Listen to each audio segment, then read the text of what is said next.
I am so tired of hating my body.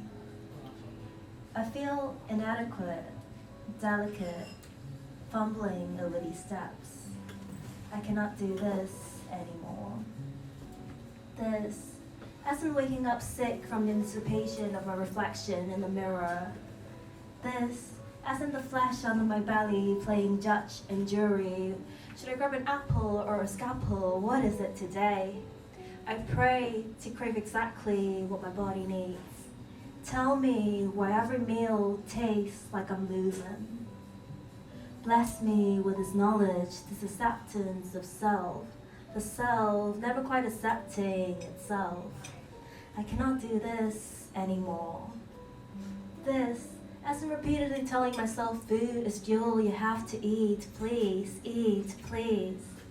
This, as in the panic shuddering through my being, the creases on my stomach dictating what dress I can wear today. This, as in the need to shrink down to my flesh and bones, understanding that this is not right, yet not having control over my thoughts some days, most days, sometimes, all the time. Please, teach me how to not judge my body, how to suit myself on these triggering days. Help me find shelter within the folds of my skin, how to caress the softness, loosen the grip, untangle me from the narrow expectations of myself. Lift me up into a generation of women unlearning all that we have been taught, unseeing all that we have seen, allowing our bodies to expand without breath. Convince me that I am so much more than how I think my body looks. I am so tired of hating my body. I cannot do this anymore.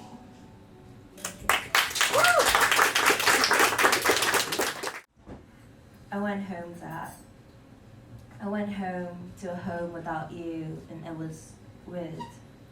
Your presence felt heavier in your absence. Dad would have loved this. We scattered this phrase all over the place. Phrase voices soft and limber in the air. We remembered you in a gentle silence. No tears, just whispers and quiet fears, silently wishing you back into existence. Your seat stayed empty. Plates passed around over where you should have been. Yet, my taste buds still dance with the loud flavors of Mom's food. I hated it. I hated that we were okay or managing to appear okay. I hated that I could still acknowledge your absence and carry on without you. That I could still enjoy Mom's curries, still be driven around in your car, still make a coffee and not get the second mug out for you. What is wrong with me? Guilt rattles my mind restless. I felt monstrous, the thought of a daughter tottering about in your absence. It feels difficult to honor this phase of grief, if you can even call it that. It's too subtle, the gentle acceptance that you're not here, yet somehow not feeling consumed by it. I tried though. I slept on the bed you took your last breath in. Boiled at my religion when I couldn't visit your grave. I was there. I could see your headstone and couldn't step foot onto the ground, couldn't feel your remains under my feet, couldn't feel you where your body laid. I wanted for the grief to consume me, to bathe me in your warmth and fill me up. I couldn't feel you at all. It feels scarier than the grief I knew. The loss of you was the only thing I had left. And now I feel that slipping away too. I pace around the house I can no longer call a home. Comb through each room searching for you. The last watch you got for your birthday, the photo of us by the sea. Moments I pocket and pocket and pocket. This is it. There is no more of you. No more new memories, no more birthdays or watches to commemorate the day. Just the past, precious. Each one of us holding our pieces, the seemingly ordinary moments we have shared with you, we trek through and search for clues. The living, so desperate to know the dead, because that is all we have left of you. I went home, Dad. I went home and brought that precious watch back with me. It wraps around tightly at my wrist as time slowly pulls you away from my grip. Thank you.